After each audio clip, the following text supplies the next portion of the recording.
أعوذ بالله من الشيطان الرجيم بسم الله الرحمن الرحيم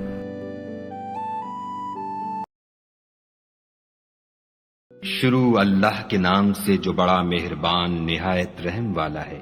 الف لام را، یہ ایک پرنور کتاب ہے، اس کو ہم نے تم پر اس لیے نازل کیا ہے کہ لوگوں کو اندھیرے سے نکال کر روشنی کی طرف لے جاؤ، یعنی ان کے پروردگار کے حکم سے غالب اور قابل تعریف خدا کے رستے کی طرف۔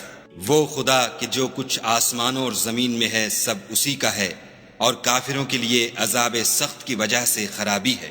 جو آخرت کی نسبت دنیا کو پسند کرتے اور لوگوں کو خدا کے رستے سے روکتے اور اس میں کجی چاہتے ہیں، یہ لوگ پرلے سرے کی گمراہی میں ہیں۔ اور ہم نے کوئی پیغمبر نہیں بھیجا مگر اپنی قوم کی زبان بولتا تھا، تاکہ انہیں احکام خدا کھول کھول کر بتا دے۔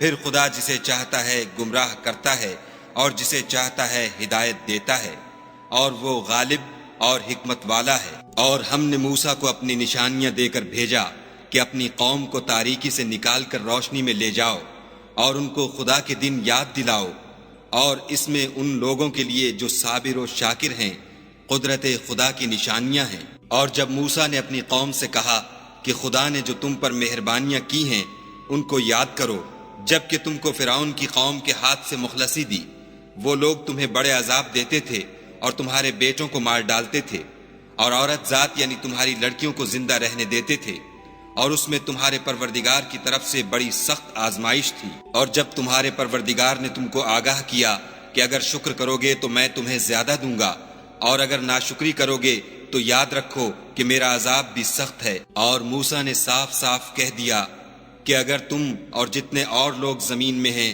سب کے سب ناشکری کرو تو خدا بھی بے نیاز اور قابل تعریف ہے۔ بھلا تم کو ان لوگوں کے حالات کی خبر نہیں پہنچی جو تم سے پہلے تھے، یعنی نوح اور عاد اور سمود کی قوم، اور جو ان کے بعد تھے، جن کا علم خدا کے سوا کسی کو نہیں۔ جب ان کے پاس پیغمبر نشانیاں لے کر آئے تو انہوں نے اپنے ہاتھ ان کے منہوں پر رکھ دیے کہ خاموش رہو، اور کہنے لگے کہ ہم تو تمہاری رسالت کو تسلیم نہیں کرتے، اور جس چیز کی طرف تم ہمیں بلاتے ہو ہم اس سے قوی شک میں ہیں۔ ان کے پیغمبروں نے کہا، کیا تم کو خدا کے بارے میں شک ہے جو آسمانوں اور زمین کا پیدا کرنے والا ہے؟ وہ تمہیں اس لیے بلاتا ہے کہ تمہارے گناہ بخشے اور فائدہ پہنچانے کے لیے ایک مدت مقرر تک تم کو مہلت دے۔ وہ بولے کہ تم تو ہمارے ہی جیسے آدمی ہو، تمہارا یہ منشا ہے کہ جن چیزوں کو ہمارے بڑے پوجتے رہے ہیں ان کے پوجنے سے ہم کو بند کر دو، تو اچھا کوئی کھلی دلیل لاؤ یعنی معجزہ دکھاؤ۔ پیغمبروں نے ان سے کہا کہ ہاں ہم تمہارے ہی جیسے آدمی ہیں، لیکن خدا اپنے بندوں میں سے جس پر چاہتا ہے نبوت کا احسان کرتا ہے، اور ہمارے اختیار کی بات نہیں کہ ہم خدا کے حکم کے بغیر تم کو تمہاری فرمائش کے مطابق معجزہ دکھائیں، اور خدا ہی پر مومنوں کو بھروسہ رکھنا چاہیے۔ اور ہم کیوں کر خدا پر بھروسہ نہ رکھیں حالانکہ اس نے ہم کو ہمارے دین کے سیدھے رستے بتائے ہیں، اور جو تکلیفیں تم ہم کو دیتے ہو اس پر صبر کریں گے، اور اہل توکل کو خدا ہی پر بھروسہ رکھنا چاہیے۔ اور جو کافر تھے انہوں نے اپنے پیغمبروں سے کہا کہ یا تو ہم تم کو اپنے ملک سے باہر نکال دیں گے یا ہمارے مذہب میں داخل ہو جاؤ، تو پروردگار نے ان کی طرف وحی بھیجی کہ ہم ظالموں کو ہلاک کر دیں گے اور ان کے بعد تم کو اس زمین میں آباد کر دیں گے۔ یہ اس شخص کے لیے ہے جو قیامت کے روز میرے سامنے کھڑے ہونے سے ڈرے اور میرے عذاب سے خوف کرے۔ اور پیغمبروں نے خدا سے اپنی فتح چاہی تو ہر سرکش ضدی نامراد رہ گیا۔ اس کے پیچھے دوزخ ہے اور اسے پیپ کا پانی پلایا جائے گا، وہ اس کو گھونٹ گھونٹ پیے گا اور گلے سے نہیں اتار سکے گا، اور ہر طرف سے اسے موت آ رہی ہوگی مگر وہ مرنے میں نہیں آئے گا، اور اس کے پیچھے سخت عذاب ہوگا۔ جن لوگوں نے اپنے پروردگار سے کفر کیا ان کے اعمال کی مثال راکھ کسی ہے کہ آندھی کے دن اس پر زور کی ہوا چلے اور اسے اڑا لے جائے۔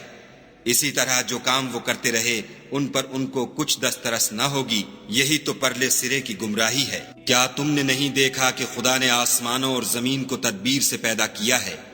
اگر وہ چاہے تو تم کو نابود کر دے اور تمہاری جگہ نئی مخلوق پیدا کر دے، اور یہ خدا کو کچھ بھی مشکل نہیں۔ اور قیامت کے دن سب لوگ خدا کے سامنے کھڑے ہوں گے تو ضعیف العقل متبع اپنے رؤسائے متکبرین سے کہیں گے کہ ہم تو تمہارے پیرو تھے، کیا تم خدا کا کچھ عذاب ہم پر سے دفع کر سکتے ہو؟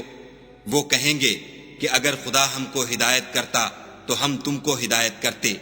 اب ہم گھبرائیں یا صبر کریں ہمارے حق میں برابر ہے، کوئی جگہ گریز اور رہائی کی ہمارے لیے نہیں ہے۔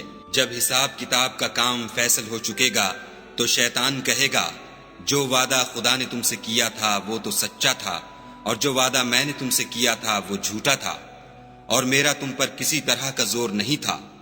ہاں میں نے تم کو گمراہی اور باطل کی طرف بلایا تو تم نے جلدی سے اور بے دلیل میرا کہنا مان لیا، تو آج مجھے ملامت نہ کرو، اپنے آپ ہی کو ملامت کرو۔ نہ میں تمہاری فریاد رسی کر سکتا ہوں اور نہ تم میری فریاد رسی کر سکتے ہو۔ میں اس بات سے انکار کرتا ہوں کہ تم پہلے مجھے شریک بناتے تھے۔ بے شک جو ظالم ہیں ان کے لیے درد دینے والا عذاب ہے، اور جو ایمان لائے اور عمل نیک کیے وہ بہشتوں میں داخل کیے جائیں گے جن کے نیچے نہریں بہہ رہی ہیں، اپنے پروردگار کے حکم سے ہمیشہ ان میں رہیں گے، وہاں ان کی صاحب سلامت سلام ہوگا۔ کیا تم نے نہیں دیکھا کہ خدا نے پاک بات کی کیسی مثال بیان فرمائی ہے؟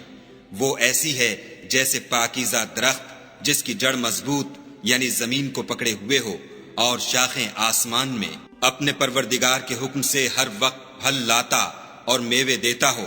اور خدا لوگوں کے لیے مثالیں بیان فرماتا ہے تاکہ وہ نصیحت پکڑیں۔ اور ناپاک بات کی مثال ناپاک درخت کی سی ہے، نہ جڑ مستحکم نہ شاخیں بلند، زمین کے اوپر ہی سے اکھیڑ کر پھینک دیا جائے، اس کو ذرا بھی قرار و ثبات نہیں۔ خدا مومنوں کے دلوں کو صحیح اور پکی بات سے دنیا کی زندگی میں بھی مضبوط رکھتا ہے اور آخرت میں بھی رکھے گا، اور خدا بے انصافوں کو گمراہ کر دیتا ہے، اور خدا جو چاہتا ہے کرتا ہے۔ کیا تم نے ان لوگوں کو نہیں دیکھا جنہوں نے خدا کے احسان کو ناشکری سے بدل دیا اور اپنی قوم کو تباہی کے گھر میں اتارا؟ وہ گھر دوزخ ہے، سب ناشکرے اس میں داخل ہوں گے، اور وہ برا ٹھکانہ ہے۔ اور ان لوگوں نے خدا کے شریک مقرر کیے کہ لوگوں کو اس کے رستے سے گمراہ کریں۔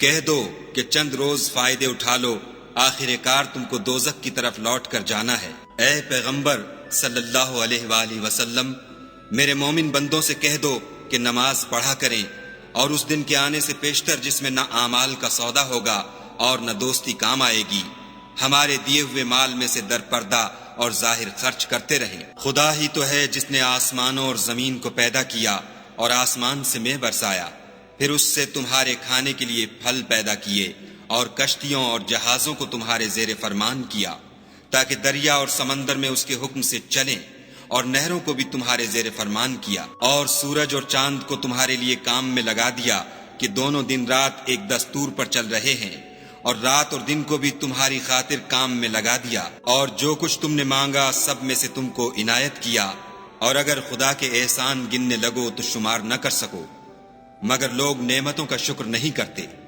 کچھ شک نہیں کہ انسان بڑا بے انصاف اور ناشکر ہے۔ اور جب ابراہیم نے دعا کی کہ میرے پروردگار اس شہر کو لوگوں کے لیے امن کی جگہ بنا دے، اور مجھے اور میری اولاد کو اس بات سے کہ بتوں کی پرستش کرنے لگیں بچائے رکھ۔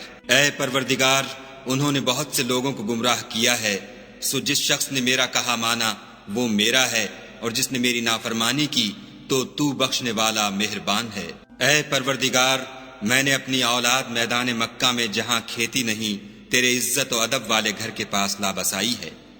اے پروردگار، تاکہ یہ نماز پڑھیں، تو لوگوں کے دلوں کو ایسا کر دے کہ ان کی طرف جھکے رہیں، اور ان کو میووں سے روزی دے تاکہ تیرا شکر کریں۔ اے پروردگار، جو بات ہم چھپاتے اور جو ظاہر کرتے ہیں تو سب جانتا ہے، اور خدا سے کوئی چیز مخفی نہیں، نہ زمین میں نہ آسمان میں۔ خدا کا شکر ہے جس نے مجھ کو بڑی عمر میں اسماعیل اور اسحاق بخشے، بے شک میرا پروردگار دعا سننے والا ہے۔ اے پروردگار، مجھ کو ایسی توفیق عنایت کر کہ نماز پڑھتا رہوں، اور میری اولاد کو بھی یہ توفیق بخش۔ اے پروردگار، میری دعا قبول فرما۔ اے پروردگار، حساب کتاب کے دن مجھ کو اور میرے ماں باپ کو اور مومنوں کو مغفرت کیجو۔ اور مومنوں، مت خیال کرنا کہ یہ ظالم جو عمل کر رہے ہیں خدا ان سے بے خبر ہے، وہ ان کو اس دن تک مہلت دے رہا ہے جبکہ دہشت کے سبب آنکھیں کھلی کی کھلی رہ جائیں گی، اور لوگ سر اٹھائے ہوئے میدان قیامت کی طرف دوڑ رہے ہوں گے، ان کی نگاہیں ان کی طرف لوٹ نہ سکیں گی، اور ان کے دل مارے خوف کے ہوا ہو رہے ہوں گے۔ اور لوگوں کو اس دن سے آگاہ کر دو جب ان پر عذاب آ جائے گا، تب ظالم لوگ کہیں گے کہ اے ہمارے پروردگار، ہمیں تھوڑی سی مدت مہلت عطا کر تاکہ ہم تیری دعوت توحید قبول کریں اور تیرے پیغمبروں کے پیچھے چلیں۔ تو جواب ملے گا، کیا تم پہلے قسمیں نہیں کھایا کرتے تھے کہ تم کو اس حال سے جس میں تم ہو زوال اور قیامت کو حساب اعمال نہیں ہوگا؟ اور جو لوگ اپنے آپ پر ظلم کرتے تھے تم ان کے مکانوں میں رہتے تھے، اور تم پر ظاہر ہو چکا تھا کہ ہم نے ان لوگوں کے ساتھ کس طرح کا معاملہ کیا تھا، اور تمہارے سمجھانے کے لیے مثالیں بیان کر دی تھیں، اور انہوں نے بڑی بڑی تدبیریں کی، اور ان کی سب تدبیریں خدا کے ہاں لکھی ہوئی ہیں۔ گو وہ تدبیریں ایسی غضب کی تھیں کہ ان سے پہاڑ بھی ٹل جائیں۔ تو ایسا خیال نہ کرنا کہ خدا نے جو اپنے پیغمبروں سے وعدہ کیا ہے اس کے خلاف کرے گا۔ بے شک خدا زبردست اور بدلہ لینے والا ہے۔ جس دن یہ زمین دوسری زمین سے بدل دی جائے گی اور آسمان بھی بدل دیے جائیں گے، اور سب لوگ خدائے یگانہ و زبردست کے سامنے نکل کھڑے ہوں گے، اور اس دن تم گناہ گاروں کو دیکھو گے کہ زنجیروں میں جکڑے ہوئے ہیں، ان کے کرتے گندھک کے ہوں گے اور ان کے منہوں کو آگ لپٹ رہی ہوگی۔ یہ اس لیے کہ خدا ہر شخص کو اس کے اعمال کا بدلہ دے۔ بے شک خدا جلد حساب لینے والا ہے۔ یہ قرآن لوگوں کے نام خدا کا پیغام ہے تاکہ ان کو اس سے ڈرایا جائے اور تاکہ وہ جان لیں کہ وہی اکیلا معبود ہے، اور تاکہ اہل عقل نصیحت پکڑیں۔